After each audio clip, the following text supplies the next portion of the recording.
بسم اللہ الرحمن الرحیم۔ آج کا ہمارا ٹاپک ہے سیکشن 233 پی پی سی، جس کا لب لباب خلاصہ یہ ہے کہ جعلی یا بناوٹی سکے بنانے کے لیے کوئی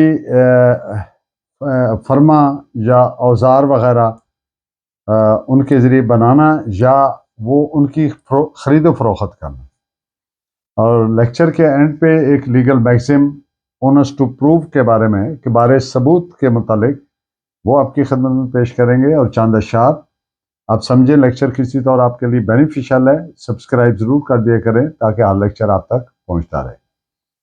to start with I would like to read out the definition of section 233 PPC as contained in the PPC. Whoever makes or molds or performs any process of making or molding or buys or sells or disposes of any die or instrument for the purpose of being used, or knowing or having reason to believe that it is intended to be used for the purpose of counterfeiting kind,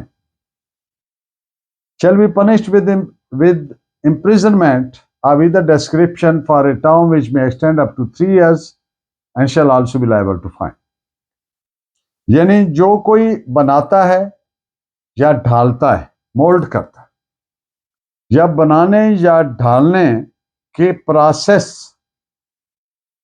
کو perform کرتا ہے، complete process کو یا اس کے کسی جزون process کو، یا کوئی اوزار یا فرما بناتا ہے، خریدتا ہے، بیچتا ہے اس مقصد سے کہ یہ استعمال کیا جائے، یا یہ جانتا ہے یا ماننے کی وجہ موجود ہے، ریزن ٹو بلیو موجود ہے کہ یہ استعمال کیے جانے کی نیت ہے، ارادہ ہے بناوٹی سکہ بنانے کے لیے، تو ایسے شخص کو 3 سال تک سزائے قید اور جرمانے کی سزا بھی دی جائے گی۔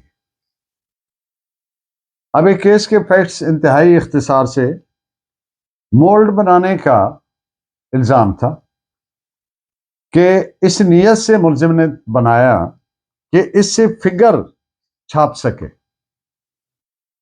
امپریس اپان کر سکے، جو بظاہر شلنگ سے ریزمبلنگ ہو، ملتا جلتا ہو، مشابہ ہو۔ It was held by the court, عدالت نے یہ قرار دیا کہ یہ کافی ہے ثابت کرنے کے لیے کہ ملزم نے مولڈ بنایا۔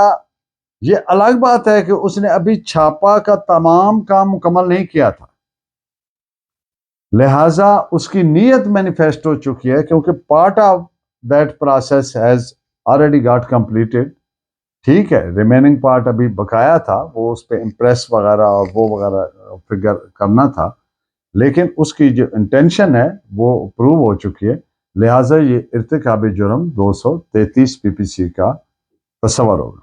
It is reported as 1836 bracket 173 ER، page ہے 219۔ ایک اور کیس کے مختصر فیکٹس کہ ملزم نے پیرو کا ڈالر بناوٹی بنانے کے لیے سکے پر موریں لگانے کے لیے ڈائز وغیرہ خریدی۔ اس سے پہلے کہ وہ میٹل اور کیمیکل پروسیسز خریدتا، وہ پکڑا گیا، تو عدالت نے قرار دیا کہ مجرمانہ مقصد کے یہ بہت پراکسیمیٹ ہے، بہت قریب ہے،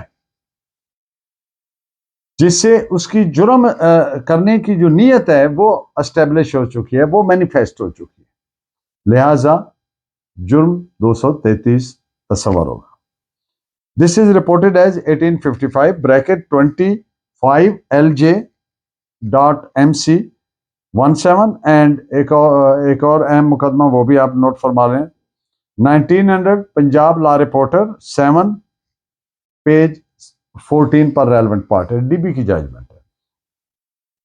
آج کا لیگل میکسم ہے کہ یہ لیٹن زبان کے ورڈز ہیں، ای انکمبٹ کوئی ڈسٹ نان کوئی نیگٹ۔ یہ بارے ثبوت کے متعلق ایک گولڈن پرنسپل کہہ لیں اس کو. اس کا مقصد یہ ہے، مفہوم یہ ہے کہ کسی فیکٹ کو ثابت کرنے کا بار، ذمہ داری اس پارٹی پر ہوگی جو اس فیکٹ کو اسرٹ کرتی ہے سبسٹینشلی اینڈ افرمیٹیولی، نہ کہ اس پارٹی پر جو اس فیکٹ کو ڈینائی کرتی ہے. اس پہ ایک ریفرنس کے طور پر ایک ججمنٹ بھی نوٹ فرما لیں. P L D 1994 Karachi page 106. And in the end of the lecture دو خوبصورت اشعار. اپنی نظریں بکھیر دے ساکی، اپنی نظریں بکھیر دے ساکی، میں بے اندازہ خمار نہیں، اپنی تکمیل کر رہا ہوں میں، ورنہ تجھ سے تو مجھ کو پیار نہیں. Thank you very much. Please keep watching and guiding me by your valuable comments. Allah Nigehwan.